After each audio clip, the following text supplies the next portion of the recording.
SVN underestimated the potential habitat, but the potential habitat area may be very useful for raising the survival rate of a species plantation or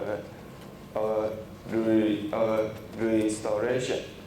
And the LLC may occur at rich and near in central and south of Houston area.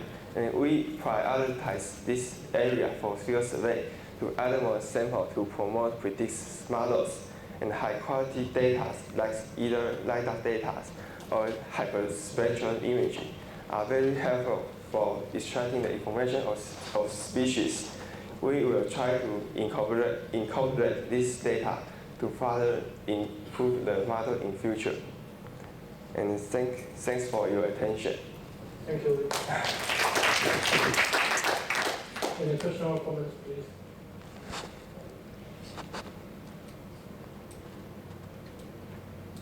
Okay, because the time limit, maybe we can move to the next presentation. The next presentation is orientation of several satellite imagery with in situ